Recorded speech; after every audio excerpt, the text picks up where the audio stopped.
नमस्कार साथियों, मैं मनीष मेवाल आप सभी का आपके अपने चैनल में तहे दिल से स्वागत और अभिनंदन करता हूं। मैं उम्मीद करता हूं कि आप सभी शानदार, जबरदस्त और जिंदाबाद होंगे और आप सभी की कक्षा 11 की जो तैयारियां हैं वो बिल्कुल धमाकेदार चल रही होंगी। और इन्हीं धमाकेदार तैयारियों को और भी धांसू बनाने के लिए आज हम लोग पढ़ने जा रहे हैं कक्षा 11 की राजनीति विज्ञान में राजनीतिक सिद्धांत पॉलिटिकल थ्योरी की किताब का अध्याय 5। और अध्याय 5 है हमारा अधिकार, कक्षा 11 का है और आज है उसका लेक्चर नंबर 2। कौन सा लेक्चर है बच्चों? लेक्चर नंबर 2 है। राइट्स की हम लोग चर्चा कर रहे हैं, अधिकारों की चर्चा कर रहे हैं। और अधिकारों की चर्चा कक्षा 11 में भी होती है, आगे तक कॉलेज में भी होती है और हर देश में ये चर्चा हमेशा चलती जाती है। ये चर्चा कभी खत्म होती नहीं है। ठीक है, कौन से वर्ग को कौन से अधिकार होने चाहिए, कौन से नहीं होने चाहिए, ये अधिकार जो भी समाज में है ये क्या उचित है या अनुचित है, किसको मिलने चाहिए, किसको नहीं मिलने चाहिए, अधिकारों की चर्चा हमेशा चलती रहती है। ठीक है, तो उन्हीं अधिकारों की बात आज हम लोग कर रहे हैं। और आज हम लोग जो पढ़ेंगे, आज हम लेक्चर 2 में जानेंगे कि अधिकार कहां से आते हैं। ठीक है, तो अधिकार हमने जान लिया, पर ये अधिकार आते कहां से हैं वो आज जानेंगे। चलिए, आज हमारा टॉपिक है कि अधिकार कहां से आते हैं। देखिए, लेक्चर 1 में आपने अधिकार की एक बहुत सटीक परिभाषा जानी और वो परिभाषा ये थी कि जिस पर हम अपना हक जता देते हैं, कि ये साहब दावा कर देते हैं, हकदारी देते हैं कि साहब ये मेरा हक है, ये तो मुझे मिलना ही चाहिए, उसको हम क्या कहते हैं? अधिकार कहते हैं। उसको हम लोग राइट कहते हैं। ये राइट क्या है, क्यों मिलने चाहिए, ये बात हमें कहीं ना कहीं क्लियर है कि एक मनुष्य का सम्मान पूर्वक जो जीवन जीने के लिए, उसके सम्मान, उसके गरिमा के लिए बेहतर जीवन बसर करने के लिए हमें किसकी आवश्यकता है? अधिकारों की आवश्यकता है।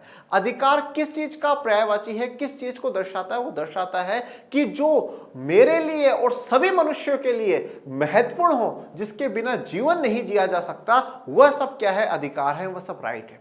परंतु इन अधिकारों की उत्पत्ति कहां से हुई, कैसे ये अधिकार निकल करके आए, ये अधिकार कहां से आते हैं, ये हमें जानना होगा। जैसे आपने बहुत सी बार मीम्स में, शॉर्ट्स में, रील्स में सुना होगा, ये लोग कहां से आते हैं। ठीक है, उसी प्रकार से हम पॉलिटिकल साइंस के स्टूडेंट हैं और हम ये सवाल करते हैं कि अधिकार कहां से आते हैं, ये अधिकार क्या है, कैसे हैं, ये जान लिए, पर ये आते कहां से, इनकी किस प्रकार से उत्पत्ति हुई है, वो हम लोगों को जानना है। देखिए, अब अधिकार या राइट बच्चों, एक्चुअल में क्या है, कोई भी जो सिद्धांत आया है ना, वो सिद्धांत हमेशा इवॉल्व होता हुआ आया है। जैसे कि मान लीजिए कि पहले किसी ने कुछ कहा, फिर उसमें और सुधार होते हुए समय के साथ चलता गया।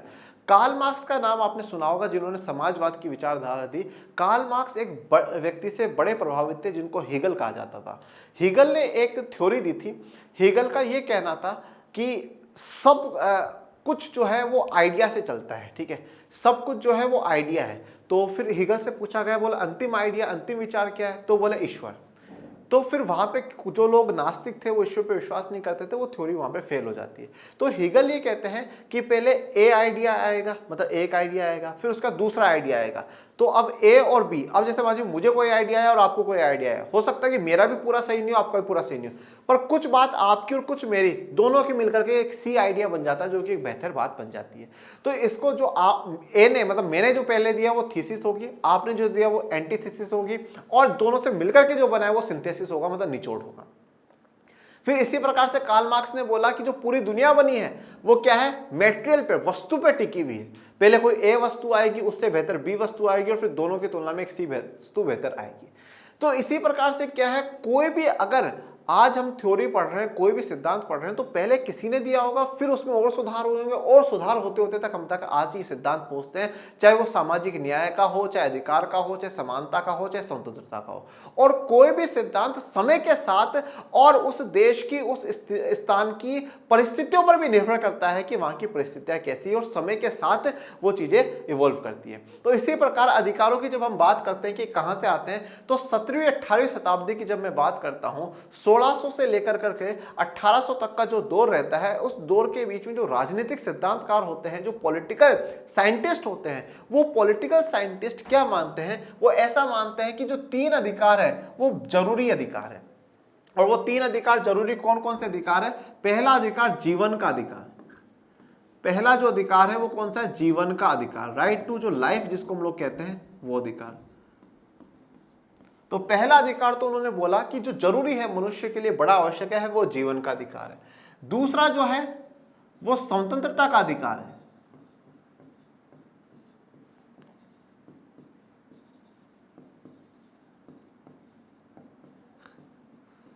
ठीक है।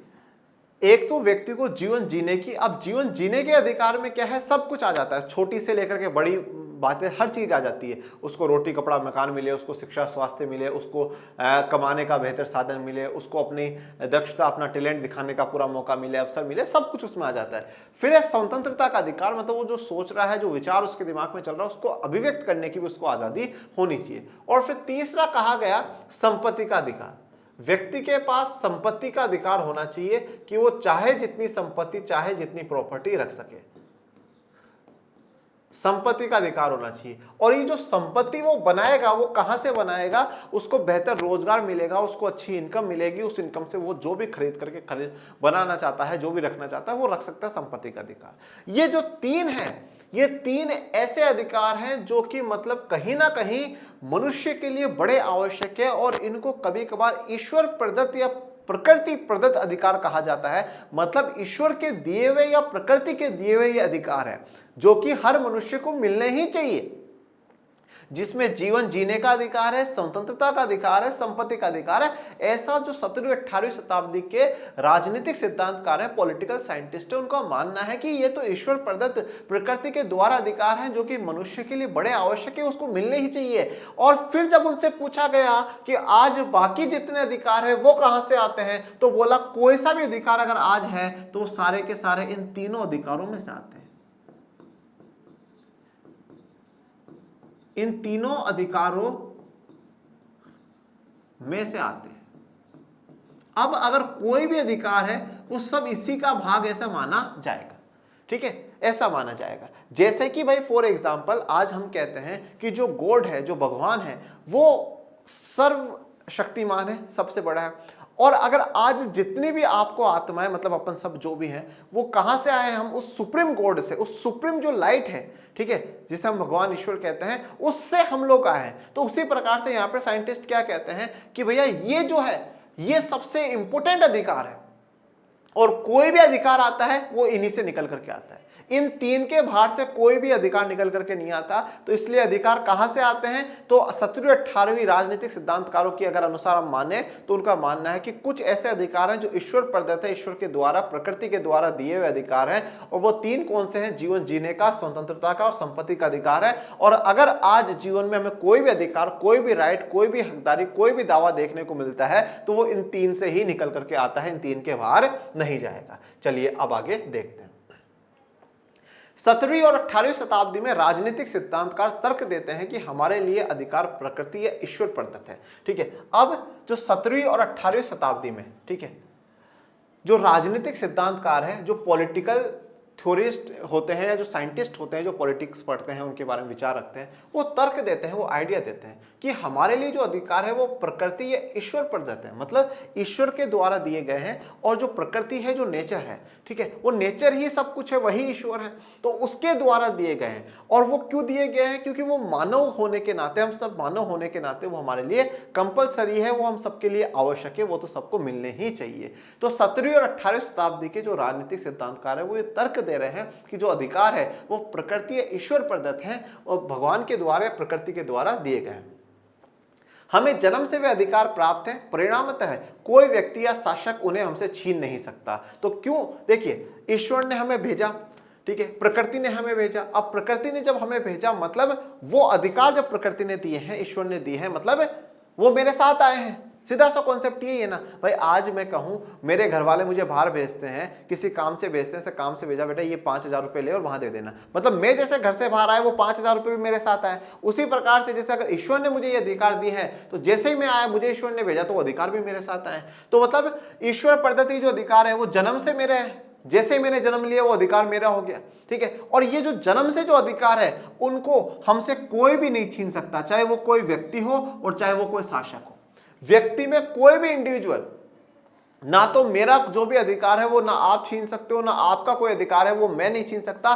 कौन से वाले, जो जन्म से अधिकार है, जो प्रकृति या ईश्वर प्रदत्त अधिकार है, जो कि अभी हम आगे पढ़ेंगे, जीवन जीने का, स्वतंत्रता का, संपत्ति का अधिकार है, ये हमसे कोई भी नहीं छीन सकता। ना तो शासक छीन सकता है और न ही राज्य, राज्य का मतलब भी यहाँ पर सरकार है, शासक है, वो भी हमसे नहीं छीन सकता।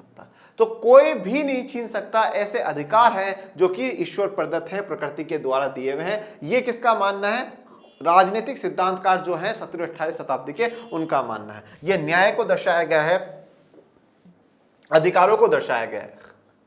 उन्होंने मनुष्य के 3 प्राकृतिक अधिकार चिन्हित किए हैं, ठीक है। तो इन जो सिद्धांतकार हैं उन्होंने मनुष्य के 3 प्राकृतिक अधिकार, प्राकृतिक अधिकार का मतलब क्या है, नेचुरल जो राइट्स है, जो नेचुरली मतलब इंसान के पैदा होते ही उसको मिल जाए, जो प्रकृति के द्वारा दिए गए हैं, ऐसे जो राइट्स है, ऐसे अधिकार है। 3 प्राकृतिक अधिकारों की ये सिद्धांतकार बात करते हैं कि ये 3 ऐसे प्राकृतिक अधिकार हैं जो ईश्वर द्वारा, प्रकृति के द्वारा दिए हैं। और कौन कौन से हैं? पहला है जीवन का अधिकार, ठीक है।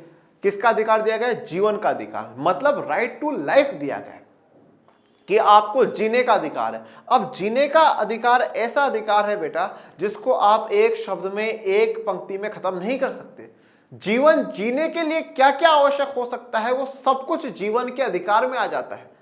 जैसे कि हम आज के समय में बात करें तो एक बेहतर नींद, एक अच्छी स्लीप भी जीवन जीने के अधिकार में है। इसलिए सुप्रीम कोर्ट कहता है, भारत का सुप्रीम कोर्ट कहता है कि रात के 10 बजे के बाद किसी भी प्रकार का तेज ध्वनि नहीं होनी चाहिए।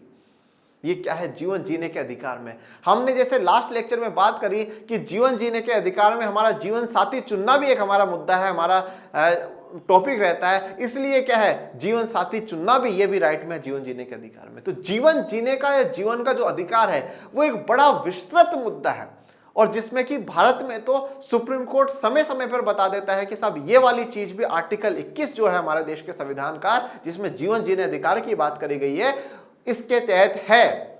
और फिर बाद में 2002 में 21A जोड़ करके राइट टू शिक्षा को भी कर दिया गया कि यह भी जीवन जीने के अधिकार में है। तो जीवन का अधिकार या राइट टू लाइफ जो है एक बड़ा टॉपिक है, एक बड़ा डिस्कशन वाला है। तो 3 प्राकृतिक अधिकारों में पहला कौन सा है? जीवन का अधिकार। किसका अधिकार? जीवन का अधिकार। अब जीवन में सबसे महत्वपूर्ण क्या है? स्वतंत्रता। आपको फ्रीडम मिलनी चाहिए, ठीक है, कि आप जो चाहते हो वो आप कर सको। परंतु जो चाहते हो मतलब जो आप में टैलेंट है, जो आप में कैपेसिटी है, आप में जो गुण है, उन गुणों का आपको दिखाने का, उनको प्रदर्शित करने का आपको अवसर मिलना चाहिए। यह स्वतंत्रता है। यह स्वतंत्रता नहीं है कि मेरा मन कर रहा है मैं 10 लोगों को मार करके आ जाऊं, मेरी मर्जी है, वो स्वतंत्रता नहीं है। स्वतंत्रता क्या है? और सर मुझ में गुण है कि मैं लोगों को बड़े जल्दी अच्छे से मार देता हूं यह स्वतंत्रता नहीं है। फिर दूसरे की स्वतंत्रता खराब हो गई तो फिर वो आपकी स्वतंत्रता खत्म कर देगा। ऐसा नहीं करना। जो आप में टैलेंट है, आप अपना विकास कर सकते हो, आप अपना कल्याण कर सकते हो। उस कल्याण के लिए, उस विकास के लिए जो स्वतंत्रता चाहिए वो दूसरा स्वतंत्रता का अधिकार है। और तीसरा क्या बोला गया? संपत्ति का अधिकार। आप बेहतर जीवन जी सको उसके लिए आपको अच्छी संपत्ति चाहिए, ठीक है। आज एक गरीब व्यक्ति होता है और एक धनी व्यक्ति होता है, किसका जीवन बेहतर मानता है? आप कहोगे सब धनी व्यक्ति का जीवन बेहतर है, क्योंकि उसके पास हर मूलभूत सुविधाएं तो हैं और उसके ऊपर जितना भी उसको जो कुछ चाहिए सब कुछ आज उसके पास है। तो संपत्ति का अधिकार भी प्राकृतिक अधिकार है कि प्रकृति ने, ईश्वर ने उसको दिया है। ये राजनीतिक सिद्धांतकार कहते हैं 17वीं 18वीं शताब्दी के, ये 3 प्राकृतिक अधिकार है। अन्य तमाम अधिकार इन बुनियादी अधिकारों से ही निकले हैं। हम इन अधिकारों का दावा करें या ना करें, व्यक्ति होने के नाते हमें प्राप्त है। तो अन्य तमाम जितने भी अधिकार अगर आप देखने को मिलते हैं वो सारे के सारे इन बुनियादी अधिकारों से ही निकले हैं। तो जीवन जीने का अधिकार, स्वतंत्रता का अधिकार, संपत्ति का अधिकार, इन्हीं से ही सारे के सारे अधिकार निकले। और वैसे सही भी बात है। जैसे आज आप बात करें समानता की बात करें, समानता का अधिकार है, तो समानता का अधिकार जीवन जीने के अधिकार में ही तो है। जीवन जीने का मतलब क्या है? कि आप सम्मान के साथ बेहतर जीवन जी सके, ठीक है। देखो बच्चों, जीवन जीने ये नहीं है कि हाँ कट रही है जिंदगी, चल रहे हैं, जी रहे हैं भाई, चल रहे हैं, इसको जीवन नहीं कहते। जीवन का मतलब सम्मान के साथ एक बेहतर रेस्पेक्ट वाली जो लाइफ है वो जी सके। तो उसके लिए समानता बड़ी जरूरी, उसके लिए शिक्षा बड़ी जरूरी। तो सब कुछ जो है इनमें आ जाता है। तो सारे के सारे जो अधिकार हैं वो इन बुनियादी अधिकारों से ही निकलते हैं। हम इन अधिकारों का दावा करें या ना करें, हम इन पर चाहे अपने हक जताएं या ना जताएं, परंतु ये व्यक्ति होने के नाते हमें ये प्राप्त है, ठीक है। और बड़े गर्व के साथ कहिए कि भारत के तो सभी लोगों को ये प्राप्त हैं। बड़े गर्व के साथ कहिए, काफी देशों में हो सकता है किसी को कुछ प्राप्त हो या ना हो, परंतु भारत के लोगों को ये प्राप्त है। धन्यवाद करिए भारत के संविधान को, भारत के संविधान निर्माताओं को और भारत की सरकारों को, जिन्होंने आपको ये बेहतर अधिकार दे रखे हैं, ठीक है। तो सभी के पास ये अधिकार है। आपको जीवन का भी अधिकार है, आपको स्वतंत्रता का भी अधिकार। और स्वतंत्रता का तो भारत में इतना है कि मतलब बहुत ज्यादा है। आप अपनी हर बात को एक्सप्रेस कर सकते हो, बोल सकते हो। बहुत अच्छा खासा लोकतंत्र है और उसमें बहुत अच्छी खासी स्वतंत्रता लोगों को मिली भी है। ये विचार कि हमें जन्म से ही कुछ खास अधिकार प्राप्त है काफी शक्तिशाली अवधारणा है, क्योंकि इसका अर्थ यह है जो ईश्वर प्रदत्त है और उन्हें कोई मानव शासक या राज्य हमसे छीन नहीं सकता। जब कोई बात कही जाती है कि ये मुझे जन्म से ही प्राप्त है, ये एक बड़ी शक्तिशाली बात है बेटा। शक्तिशाली बात क्यों? क्योंकि आज मैं कहूं कि मेरे में कोई, जब मैं पैदा हुआ था ना उस दिन से मुझ में कोई स्पेशल पावर है, तो आप कहोगे सर यार आप तो पावरफुल व्यक्ति हो। मैं कोई मैजिक दिखा दूं, यार ये मैजिक मुझे बचपन से ही आता है, आप कहोगे यार सर गजब के मैजिशियन हो। तो क्या हुआ कि जो चीज हमारे पास जन्म के साथ ही हमें मिल जाती है, मतलब वो एक बहुत बड़ा, एक शक्तिशाली, एक पावरफुल कॉन्सेप्ट है बच्चों। तो यही बात यहां पर कही गई है कि ये जो विचार है कि हमें जन्म से ही कुछ खास अधिकार प्राप्त है, मतलब जन्म से ही हमें कुछ खास चीजें, कुछ खास बातों पर हक हमें मिला हुआ है, तो एक बड़ी शक्तिशाली बात है। और शक्तिशाली इसलिए भी हो जाती है क्योंकि उसे, उन अधिकारों को ना तो कोई मानव शासक हमसे छीन सकता है, कोई शासक नहीं छीन सकता, राजा कोई नहीं छीन सकता, और ना राज्य सरकार भी हमसे नहीं छीन सकती, क्योंकि वो जन्म से हमें मिले हुए हैं। ठीक है, जैसे बाल गंगाधर तिलक जी क्या कहते थे कि स्वतंत्रता मेरा जन्मसिद्ध अधिकार है। ठीक है, स्वराज जो है वो मेरा जन्मसिद्ध अधिकार है, स्वराज मिलना चाहिए हमें, स्वयं पर खुद का राज होना, देश पर हमारा, देश हमारा, कानून तुम्हारा नहीं चलेगा, नहीं चलेगा। तो ये जो है, ये वाली जो नीति है मेरा जन्मसिद्ध अधिकार है, बाल गंगाधर तिलक जी ने कहा। तो मुझे जन्म से मिला हुआ ये अधिकार है कि मेरा राज मेरे पर होना चाहिए, आप लोगों का नहीं होगा। तो ऐसे अधिकार जो कि आपको जन्म से मिले, बड़ी शक्तिशाली कॉन्सेप्ट है, जिसे कोई राज्य या कोई शासक भी नहीं बदल सकता। प्राकृतिक अधिकारों के विचार का इस्तेमाल राज्यों अथवा सरकारों के द्वारा स्वेच्छाचारी शक्ति के प्रयोग का विरोध करने और व्यक्तिगत स्वतंत्रता की रक्षा करने के लिए किया जाता है। ये जो प्राकृतिक अधिकारों का हम विचार कर रहे हैं, ये जो तीन जो अधिकार हैं, जीवन का अधिकार, स्वतंत्रता का अधिकार, संपत्ति का अधिकार, इनका जो हम विचार कर रहे हैं, विचार क्यों कर रहे हैं? इसलिए कर रहे हैं कि राज्यों और सरकारों के द्वारा जो स्वेच्छाचारी शक्ति का प्रयोग है उसका विरोध करने के लिए। मतलब कोई भी राज्य, मतलब कोई भी सरकार, कोई भी मानव शासक, स्वेच्छाचारी का मतलब क्या है? अपने स्वेच्छा से, अपनी इच्छा से आचार कर सके। आचार का मतलब अपने बात कर रख सके। स्वेच्छाचारी मतलब, मैं कहूँ स्वेच्छाचारी का मतलब मैं अपनी इच्छा से कुछ भी कर सकूं। तो सरकार या शासक अपनी इच्छा से किसी भी प्रकार के शक्ति का प्रयोग करे, उसके विरोध के लिए है कि साहब ये मेरे जीवन का अधिकार है, सरकार ये अपनी इच्छा से जो काम कर रही है गलत कर रही है। तो स्वेच्छाचारी राज्य और सरकार के द्वारा स्वेच्छाचारी जो प्रयोग हो रहा है उसके विरोध में भी है, और व्यक्तिगत स्वतंत्रता की रक्षा करने के लिए भी है। मतलब सरकार पे कंट्रोल करने पर के लिए भी है, और खुद की जो स्वतंत्रता है, खुद की जो फ्रीडम है, उसकी रक्षा करना और उसके बचाने के लिए भी ये जो प्राकृतिक अधिकार हैं ये बड़े इंपॉर्टेंट हैं, ये बड़े जरूरी हैं। ठीक है, जैसे आप देखते हैं जीवन जीने का जो अधिकार है या स्वतंत्रता का अधिकार है, बहुत सी बार आपने सुना होगा कि सरकार स्वतंत्रता पर अगर रोक लगाएगी तो ये नहीं चलेगा, नहीं चलेगा। आपने देखा था कि जब आप लोग क्लास 9-10 में यूरोप में राष्ट्रवाद पढ़ते हैं तो वहां पे नारे लगते हैं प्रेस को आजाद करो, प्रेस को आजाद करो। मतलब जो ये हम मीडिया के द्वारा बात रख रहे हैं, ये जो सेंसरशिप लगाई जा रही है वो हटाई जाए। तो क्या हो रहा है कि स्वतंत्रता जो है, अभिव्यक्ति की जो बातें हो रही, उनकी फ्रीडम की बात हो रही, जिससे सरकार का विरोध कर सके। हाल के वर्षों में प्राकृतिक अधिकार शब्द से ज्यादा मानव अधिकार शब्द का प्रयोग हो रहा है। ऐसा इसलिए क्योंकि उनके प्राकृतिक होने का विचार आज अस्वीकार्य लगता है। देखिए अब क्या है, हाल के वर्षों में प्राकृतिक अधिकार की जगह उसमें कौन सा शब्द प्रयोग कर रहे हैं? मानव अधिकार शब्द का प्रयोग कर रहे हैं कि ह्यूमन राइट्स। हम प्राकृतिक नेचुरल राइट नहीं बोल रहे हैं, हम ह्यूमन राइट कह रहे हैं कि भाई ये तो ह्यूमन को, एक मानव को मिलने ही चाहिए। अब ये प्राकृतिक शब्द की जगह जो हम लोग मानव अधिकार शब्द प्रयोग कर रहे हैं, ह्यूमन राइट शब्द प्रयोग कर रहे हैं, वो क्यों कर रहे हैं? क्योंकि उन्हें प्राकृतिक होने का विचार आज अस्वीकार्य लगता है। मतलब वो अस्वीकार्य लगता है, ये स्वीकार नहीं है कि वो प्राकृतिक है, वो नेचुरल है। इसका देखो कारण क्या? एक कारण तो ये भी हो सकता है कि वो आज सभी प्राकृतिक का मतलब है नेचुरल है, जन्म से है। अब जन्म से तो आप देखो तो बेचारे फिर संपत्ति का अधिकार है, तो काफी लोगों के पास तो संपत्ति नहीं है, काफी लोगों के पास तो जीवन जीने के जो बेहतर साधन है वो नहीं है, काफी लोगों को तो पूरी स्वतंत्रता भी नहीं है। फिर तो अगर प्राकृतिक है तो मतलब प्रकृति तो सबके लिए बराबर है। भाई आज एक पेड़ में यहाँ पे लगाता हूँ, जितनी ऑक्सीजन मुझे देगा, चाहे मैं किसी जाति, किसी वर्ग, किसी अमीर गरीब कोई सा भी हूँ, वो समान देगा, और दूसरा आके खड़ा हो जाएगा उसको भी समान देगा। प्राकृतिक है तो मतलब सबको समान मिलने चाहिए। परंतु यहाँ पर मानव अधिकार प्रयोग करा गया है कि भाई मानव के अधिकारों की बात यहाँ पर है, तो अब अस्वीकार्य नहीं है। प्राकृतिक अधिकार। ऐसा मानना भी मुश्किल होता जा रहा है कि कुछ नियम आदर्श ऐसे हैं जिन्हें प्रकृति या ईश्वर ने रचा है। तो अब ऐसा मानना भी मुश्किल हो जाता है कि कुछ नियम या ऐसे जो आदर्श हैं जिन्हें प्रकृति या ईश्वर ने रचा। तो कुछ लोगों का ऐसा मानना है कि जो ऐसे नियम है, ऐसे आदर्श है, उनको ईश्वर या प्रकृति ने रचा है। तो जो हो सकते हैं, जो नास्तिक प्रवृत्ति के लोग हो, जो नास्तिक हो, जो ईश्वर पर विश्वास नहीं करते, उनका ऐसा मानना है कि कुछ ऐसा हो सकता है कि कोई नियम या ऐसा कोई आदर्श हो जिससे प्रकृति या ईश्वर ने रचा हो। देखो बच्चों, एक चीज विश्वास करिएगा, मेरा पर्सनल एक्सपीरियंस, पर्सनल अनुभव है। एक समय ऐसा था जब मैं भी इस चीज़ पे बिलीव नहीं करता था कि नहीं साहब ईश्वर होते हैं। तो जो मेरे आध्यात्मिक गुरुदेव थे, जब भी वो घर आया करते थे तो बड़ा समझाया करते थे, पर मैं नहीं महाराज, ऐसा है तो होते हैं तो कहाँ दिखते हैं, ये है वो है। तो जब उन्होंने ये बात कही ना कि मैंने कहा कि महाराज होते हैं तो दिखते नहीं है, ये है, ये हो रहा है, उसको कैसे, तो उन्होंने एक बहुत अच्छा उदाहरण के साथ मुझे समझाया। और उन्होंने ये कहा कि मनीष देखो, उल्लू है ना, उल्लू को कब दिखता है? मैंने बोला महाराज रात को दिखता है। और बोले अपन सबको कब दिखता है? मैं महाराज दिन में भी दिखता है और रात में भी दिखता है। बोले अच्छा। तो बोला आप ये मानते हो ना कि दिन होता है? मैं होता है महाराज, कैसी बातें कर रहे हो यार, मुझे दिख रहा है दिन होता है। पर बोला उल्लू के साथ जाकर के अगर आप बहस करोगे और उसको बोलोगे दिन होता है, वो नहीं मानेगा, क्योंकि वो देख नहीं रहा है। अब इसका मतलब ये नहीं कि अगर उल्लू को नहीं दिख रहा है तो इसका मतलब ईश्वर नहीं है। तो इसका मतलब ये भी नहीं है कि अगर किसी को ईश्वर नहीं दिख रहे हैं तो ईश्वर है नहीं बेटा, ठीक है? ऐसी बिल्कुल भी बात नहीं, ईश्वर है।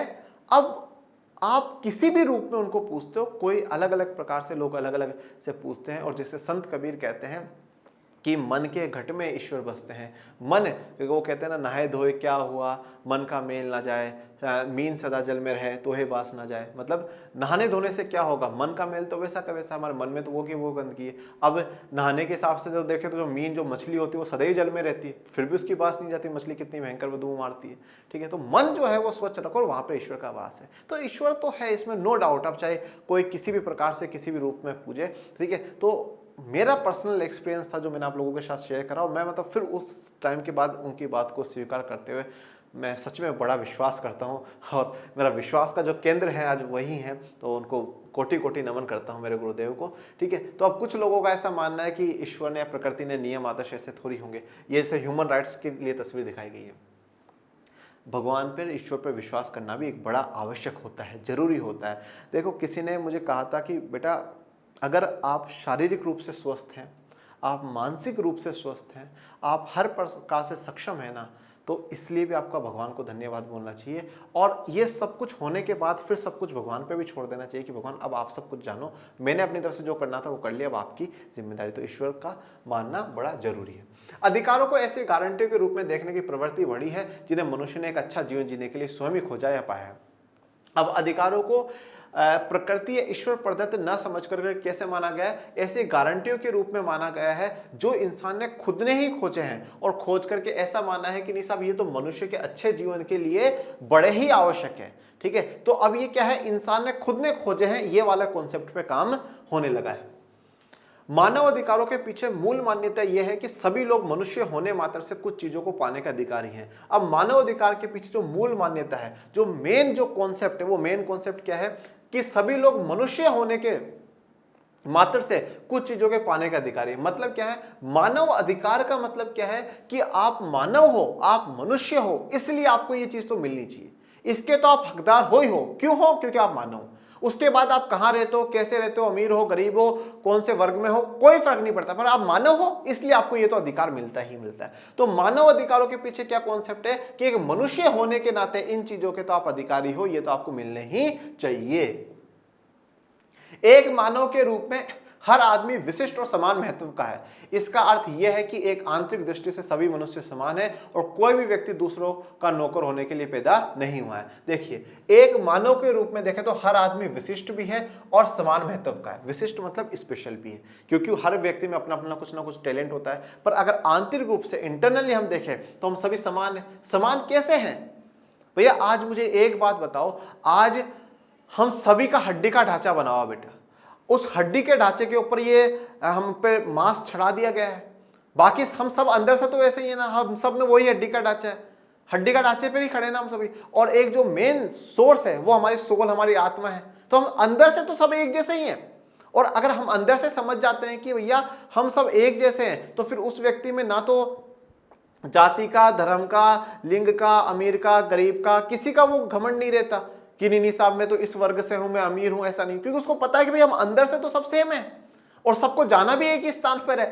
तो फिर घमंड किस बात का? तो ये बात कही गई है कि हम आंतरिक दृष्टि से देखें, अगर हम अंदरूनी है, अंदर से देखें, तो हम सब एक हैं, हम समान हैं। और कोई भी व्यक्ति किसी का नौकर बनने के लिए पैदा नहीं हुआ है, कोई किसी से छोटा बनने के लिए पैदा नहीं हुआ, कोई किसी का दास बनने के लिए पैदा नहीं हुआ है, क्योंकि हम सब समान हैं। हम जब सब एक जैसे हैं अंदर से, तो फिर सब एक जैसे हैं, तो उनके साथ एक जैसा व्यवहार होना ही चाहिए।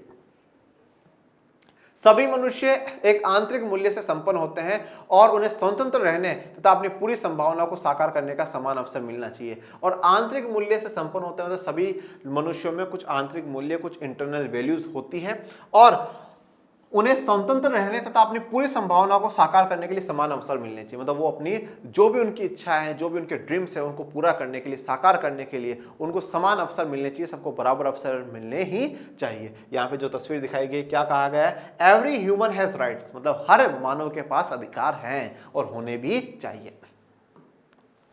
इस विचार का इस्तेमाल नस्ल, जाति, धर्म और लिंग पर आधारित मौजूदा असमानताओं को चुनौती देने के लिए किया जाता रहा है। मतलब अब जो ये वाला विचार है कि साहब मनुष्य होने के नाते पर ही आपको वो सारे अधिकार मिल जाने चाहिए, बाकी सारी बातें बात की है, पर आप मनुष्य हो इसलिए ही आपको अधिकार मिलना चाहिए। तो इस वाली बात का हमेशा कहां पर प्रयोग करा जाता है? जैसे कि नस्ल, जाति, धर्म और लिंग के आधार पर जो असमानताएं होती हैं, जो भेदभाव होता है, उस आधार पर जब भी कभी रंग के आधार पर, जाति के आधार पर, धर्म के आधार पर, लिंग के आधार पर, अमीर गरीब के आधार पर भेदभाव होता है, तो क्या कहा जाता है कि भैया कोई सी भी जाति हो हमारी, कोई सा भी रंग हो, कोई सा भी अमीर गरीब हो, कोई सा भी धर्म हो, कोई सा भी लिंग हो, पर है तो मनुष्य ना भाई। सबसे पहले तो हम मनुष्य है ना, उसके बाद और कुछ है। मतलब किसी ने कहा था कि ये बहुत बड़ी विचित्र बात है कि मनुष्य जाति मनुष्य से ही पूछती है कि तेरी कौन सी जाति है। ठीक है ना? तो हम मनुष्य, हमारी जाति एक है, मनुष्य हम सब। हम वर्ड यूज करते हैं ना प्रजाति, स्पीसीज की, ठीक है भाई, इस वाले पौधे की ये प्रजाति, इस वाले पौधे की, तो हम सबकी तो प्रजाति तो एक, हम सारे मानव हैं। और मानव है तो फिर उसमें जाति, धर्म, लिंग, रंग, ये तो सब बात की बातें हैं। तो इसलिए ये प्रयोग करा जाता है कि जब हम सब मानव है तो ये तो अधिकार मिलने चाहिए, ये किसी विशेष को किसी विशेष वर्ग में पैदा होने के कारण नहीं मिलने चाहिए। अधिकारों की इसी समझदारी पर संयुक्त राष्ट्र के मानव अधिकारों का सार्वभौम घोषणा पत्र बना है। तो अधिकारों की इसी समझदारी को देखते हुए संयुक्त राष्ट्र ने क्या बनाया है? सार्वभौम घोषणा पत्र बनाया है। मतलब अधिकारों का सार्वभौम घोषणा पत्र, मतलब ऐसे अधिकार जो कि पूरी दुनिया में सबको मिलने ही चाहिए, कोई भी उन अधिकारों से वंचित नहीं होना चाहिए। यह उन दावों को मान्यता देने का प्रयास करता है जिन्हें विश्व समुदाय सामूहिक रूप से गरिमा और आत्मसम्मान से परिपूर्ण जिंदगी जीने के लिए आवश्यक मानता है। तो ये उन दावों को, उन हकों को मान्यता या वैलिडिटी देने का प्रयास करता है जिन्हें विश्व समुदाय सामूहिक रूप से गरिमा और आत्मसम्मान से परिपूर्ण जीवन जीने के लिए मानता। मतलब ये जो घोषणा पत्र में जो अधिकार लिखे गए हैं, ये वह अधिकार लिखे गए हैं जो कि हमारे गरिमा, मतलब हमारी डिग्निटी, हमारे आत्मसम्मान से भरा जीवन जीने के लिए आवश्यक होते हैं, जरूरी होते हैं। पूरी दुनिया के उत्पीड़ित जन सार्वभौम मानवाधिकार की अवधारणा का इस्तेमाल उन कानूनों को चुनौती देने के लिए कर रहे हैं जो उन्हें पृथक करने वाले और समान अवसरों तथा अधिकारों से वंचित करते हैं। अब पूरी दुनिया के उत्पीड़ित, ठीक है, उत्पीड़ित जन मतलब जिनका उत्पीड़न हुआ हो, जिनके साथ शोषण हुआ हो, जिनके साथ भेदभाव हुआ हो, वो जन सार्वभौम मानवाधिकार की जो अवधारणा है, ये जो संयुक्त राष्ट्र संघ ने जो अवधारणा दी है, ये जो कॉन्सेप्ट दिया है कि सार्वभौम मानवाधिकार, कि सबके साथ सबको मानव होने के नाते अधिकार मिलने चाहिए, तो इनका कहां पे प्रयोग करते हैं? उन कानूनों को चुनौती देने के लिए प्रयोग करते हैं जहां पर उनको वंचित रखा जाए, जहां पर उनको अलग करने वाला जो सिस्टम है, अलग करने वाली व्यवस्था है, अगर ऐसा कुछ करा जाए तो। मतलब अगर किसी व्यक्ति के साथ किसी विशेष आधार पर भेदभाव करा जाए तो वो कहेगा नहीं साहब ये तो गलत है, सरकार जो कर रही है वो गलत कर रही है। क्यों गलत कर रही है? क्योंकि सार्वभौम जो मानव अधिकार है उसके ये बात सही नहीं है, ठीक है, क्योंकि मानव होने के नाते तो ये हमें मिलना ही चाहिए ना, ये क्यों एक विशेष होने के नाते हमारे साथ ऐसा व्यवहार हो रहा है। तो अगर किसी अवसरों से वंचित रखते हैं तो इनका हवाला दिया जाता है, देखो मानव अधिकार है, ऐसा नहीं होना चाहिए। अगर आपको कहीं अलग करने की बात होती है कि नहीं साहब बिल्कुल पृथक होंगे, तो वहां पे मानव अधिकारों की अवधारणा का विचार रखा जाता है। वे मानवता की अवधारणा की पूर्ण व्याख्या के लिए संघर्ष कर रहे हैं ताकि वे खुद को इसमें शामिल कर सके। तो मानवता की जो अवधारणा है उसकी पूर्ण व्याख्या मतलब फिर से उसका एक्सप्लेनेशन के लिए संघर्ष कर रहे हैं कि जो मानवता का कॉन्सेप्ट है ये भैया किसी रंग के आधार पर, जाति के आधार पर, धर्म के आधार पर, वर्ग के आधार पर, लिंग के आधार पर नहीं होना चाहिए। ये तो मानव है इसी आधार पर होना चाहिए। तो मानवता की पूर्ण व्याख्या का मतलब ये कि भाई हम मानव है इसलिए हमें अधिकार मिलने ही चाहिए। यहां पर कानून को दर्शाया गया। कुछ संघर्ष सफल भी हुए, जैसे दास प्रथा का उन्मूलन हुआ, लेकिन कुछ अन्य संघर्षों में अभी तक सीमित सफलता ही मिल पाई है। लेकिन आज भी अनेक ऐसे समुदाय हैं जो मानवता को इस प्रकार परिभाषित करने के संघर्ष में लगे हैं जो उनको भी शामिल कर ले। तो देखिए, अब जो मानवता की बात करने के लिए या मानव अधिकार लेने के लिए तो कुछ जो संघर्ष है वो तो सफल हुए, जैसे कि दास प्रथा जो है वो खत्म हो गई, परंतु कुछ संघर्ष अभी सफल नहीं हुए, उनमें काम चल रहा है और अपने आप को भी शामिल करने के लिए उसमें लगे हुए हैं लोग। विविध समाजों में जो जो नए खतरे और चुनौतियां उभरती आई हैं त्यों त्यों उन मानव अधिकारों की सूची लगातार बढ़ती गई है जिनका लोगों ने दावा किया है। अब जैसे विविध समाजों में, अलग अलग समाजों में जैसे जैसे कुछ नए खतरे या कुछ नई चुनौतियां सामने आती गई हैं वैसे वैसे क्या हुआ, मानव अधिकारों की जो सूची है वो लगातार बढ़ती जा रही है। ठीक है, नहीं साहब ये भी अधिकार है, ये भी अधिकार है, ये भी अधिकार है। जैसे मैं आपको एक उदाहरण दूं कि जो जेल में बंद होता है व्यक्ति, उसको भी अधिकार है, उसको अच्छा खाना दिया जाए, उसके बेहतर जीवन के लिए ध्यान थोड़ा बहुत रखा जाए। जेल में भी ट्रेनिंग दी जाती है जिससे कि जिस दिन भी वो छूट करके जाए अच्छा जीवन जी सके। तो मानव अधिकारों की सूची में लगातार बढ़ोतरी हो रही है। मसलन हम आज प्राकृतिक पर्यावरण की सुरक्षा की जरूरत के प्रति काफी सचेत हैं और इसने स्वच्छ हवा, शुद्ध जल, टिकाऊ विकास जैसे अधिकारों की मांग पैदा की है। जैसे कि आज हम प्राकृतिक पर्यावरण की सुरक्षा कि साहब हमें पर्यावरण की सुरक्षा करनी है। जैसे आपने कक्षा 10 में सतत पोषणीय विकास पढ़ा था कि भैया पर्यावरण को बिना नुकसान पहुंचाए आज की जरूरतों को पूरा करते हुए भविष्य की जरूरतों को ध्यान रखना सतत पोषणीय विकास या धारणीय विकास कहलाता है। हम पेड़ पौधे उगाएं, हम पेड़ पौधे लगाएं, हम हमारे इन्वायरमेंट को बेहतर बनाएं। तो जब आज हम प्राकृतिक पर्यावरण की सुरक्षा की चर्चा करते हैं तो आज हमारे और अधिकारों की मांग में क्या आ गया है कि हमें स्वच्छ हवा, साफ सुथरी प्योर हवा मिलनी चाहिए, साफ पानी मिलना चाहिए, टिकाऊ विकास मिलना चाहिए। टिकाऊ विकास का मतलब क्या है, सतत पोषणीय विकास मिलना चाहिए, धारणीय विकास मिलना चाहिए। ऐसा विकास जिससे कि हमारे पर्यावरण को नुकसान ना हो, हमारे इन्वायरमेंट को नुकसान ना हो, ऐसा विकास अब हम लोग चाहते हैं। ये जो तस्वीर दर्शाई गई है ये पर्यावरण के लिए दर्शाई गई है। युद्ध या प्राकृतिक संकट के दौरान अनेक लोग, खासकर महिलाएं, बच्चे या बीमार जिन बदलावों को झेलते हैं उनके बारे में नई जागरूकता ने आजीविका के अधिकार, बच्चों के अधिकार और ऐसे अन्य अधिकारों की मांग भी पैदा करी है। अब देखिए युद्ध के समय क्या होता है, जो पुरुष होते हैं वो तो लड़ने चले जाया करते थे। अब सारी की सारी जिम्मेदारी महिलाओं की हो जाती थी। तो महिलाओं की, बच्चों की, तो वहां से क्या है, महिलाओं के अधिकारों, बच्चों के अधिकारों पर ध्यान जाता है कि भाई उनको भी अधिकार मिलने चाहिए। कोई प्राकृतिक संकट आ जाता है तो कोई बिल्कुल बिछड़ जाता है, कोई बच्चे के माँ बाप चले जाते हैं, कोई किसी भी प्रकार की समस्या हो जाती है। तो इन समस्याओं के कारण जो अब हमारा ध्यान है वो आजीविका के अधिकार कि भाई सबको आजीविका, बेहतर जीवन जीने के लिए अच्छा रोजगार का अधिकार होना चाहिए, सबको रोजगार मिले। इसके साथ बच्चों के अधिकार है, महिलाओं के अधिकार है, इन पे बड़ा विशेष ध्यान दिया जा रहा है कि बच्चों के अधिकार हो, महिलाओं के अधिकार हो। और यहाँ तक काफी देश तो जेंडर बजट भी पास करते हैं। जेंडर बजट में क्या है कि भाई महिलाओं के लिए कुछ विशेष प्रावधान उन बजटों में करते हैं, उनमें ज्यादा फंडिंग रखते हैं। ऐसे दावे मानव गरिमा के अतिक्रमण के प्रति नैतिक आक्रोश का भाव व्यक्त करते हैं और वे समस्त मानव समुदाय हेतु अधिकारों के प्रयोग और विस्तार के लिए लोगों से एकजुट होने का आह्वान करते हैं। तो ये जो दावे हैं कि नहीं साहब हमें मानव होने के नाते सब कुछ मिलना चाहिए, तो ये क्या है, ये समस्त मानव समुदाय के अधिकारों का प्रयोग करते हैं और सबसे एकजुट होने का आह्वान करते हैं कि हम सब मिलकर करके क्या है, मानव अधिकार जो है उन अधिकारों के लिए लड़े कि साहब हम एक मानव हैं, तो मानव होने के नाते हमें सबको ये अधिकार मिलने ही चाहिए। हमें इन दावों के विस्तार तथा प्रभाव को कम करके नहीं आंकना चाहिए, उन्हें अक्सर व्यापक समर्थन हासिल होता है। देखो अब ये जो ऐसा लोग दावा करते हैं कि नहीं साहब हमें अधिकार चाहिए है, ये चाहिए, तो ऐसे को हमें कभी कम नहीं आंकना चाहिए। ऐसों को जनरली क्या होता है, व्यापक समर्थन ही हासिल होता है, मतलब ज्यादा हाई लेवल पर जाकर के जो समर्थन है, सपोर्ट है, वही मिलता है जो अधिकारों के लिए, इनके लिए लड़ता है। ओके, तो अधिकार कहां से आते हैं ये आप लोगों को क्लियर हो चुका है। जो 3 मुख्यतः प्राकृतिक अधिकार है सब कुछ उन्हीं से निकला है। उसके अलावा कुछ लोग मानते हैं कुछ प्राकृतिक नहीं होता, ये सब कुछ मनुष्य के द्वारा खोजा गया है और उसको मानव अधिकारों का नाम दे दिया गया। मानव अधिकार सीधी सी बात है, जो सब कुछ मानव के लिए आवश्यक हो वहीं से निकला है। जो मानव के लिए जरूरी है वही अधिकार हो जाएगा, इसलिए मानव की जरूरतों से ही सब कुछ अधिकार निकलते हैं, जो कि 3 वो मुख्य अधिकार थे। ओके, तो आज के लेक्चर को यहीं विराम देते हैं। आपको कोई भी डाउट, कोई भी समस्या हो तो कमेंट बॉक्स में मेंशन करिएगा, और आज का लेक्चर आपको कैसा लगा ये भी जरूर बताइएगा। और मेरे प्यारे विद्यार्थियों, पढ़ते रहिए, आगे बढ़ते रहिए, और आपके अपने चैनल को ज़्यादा से ज़्यादा लाइक, शेयर, सब्सक्राइब करते रहिए। और टेलीग्राम का भी मैंने डिस्क्रिप्शन में लिंक डला रखा है, तो उसको भी प्लीज़ ज्वाइन कर लीजिएगा।